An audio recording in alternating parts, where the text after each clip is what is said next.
Okay, let's now talk about some additional tools that you might use for YouTube that might make your YouTube life a bit easier. Bear in mind, we're going to talk about some of those tools in an advanced section as well. So just know that you might want to use some of these tools or all of these tools if you want to do in the future. So first thing that I am highly suggesting you to use, which you kind of should have, is a YouTube Studio mobile app. So you need to download it for an Android if you want, from the Google Play, YouTube, which looks like that, or for iOS for your iPhone or iPad, which looks like this. It is incredibly useful to have a full YouTube analytics on the palm of your hands. Wherever you will go, you don't need to be sitting on your computer just to answer the comments, and you are not restricted with a single account, and you will not need to switch accounts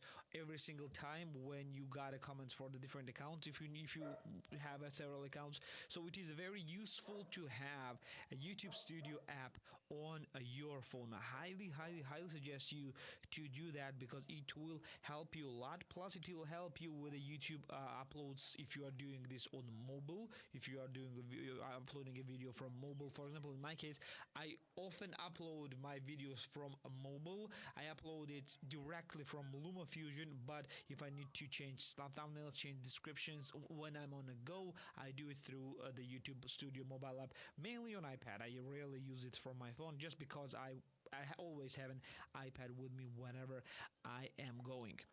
Next application that I am highly suggesting you to use is, next two applications, to be fair, they're very similar, but they work kinda same but kinda different. And these two applications are TubeBuddy, which you see right here, and VidIq.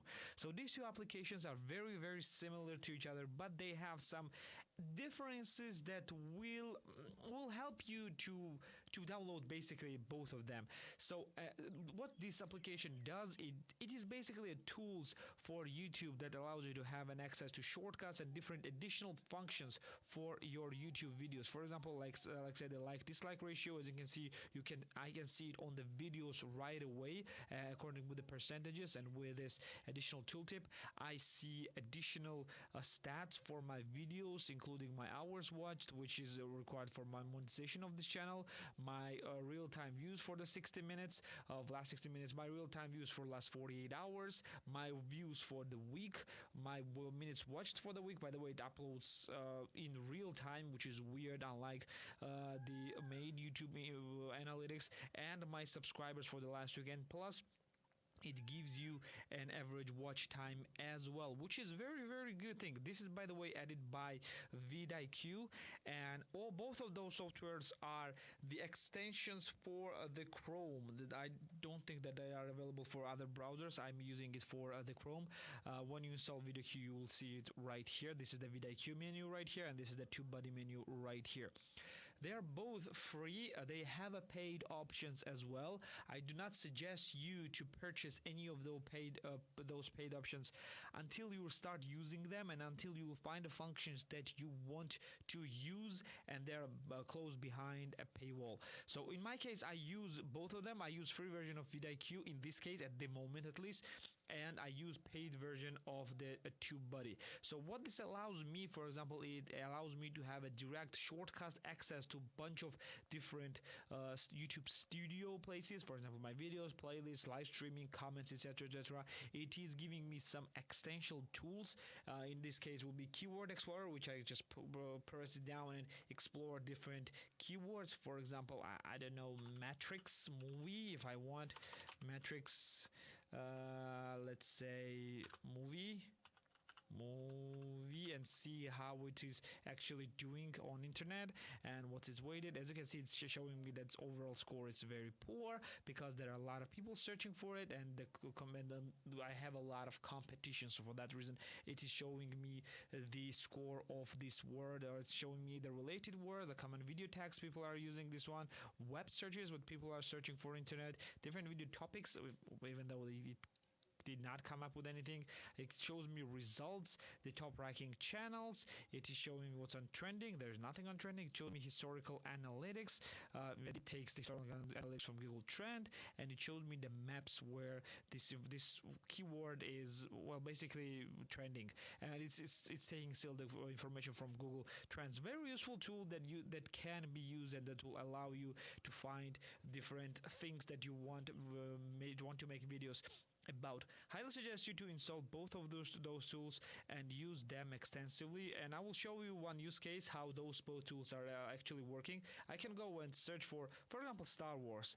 When I go for Star Wars and search for it, you will see on the right panel you will have a bunch of information. Like for this is the VidIq's panel, which shows you the competition, the volume, the top channels. It shows you the highest views, average views for this topic, etc, etc. When you go down, it shows you this data from Google, etc, etc. It shows some additional stuff which is blocked behind a paywall, for example. And here this shows me the information provided by TubeBuddy, etc, etc. For example, if I'll open some videos, I'm gonna just pause it down so it would not play right away.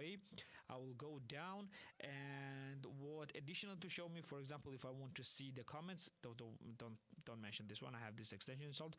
For example, I see how many subscribers each and every commenter has.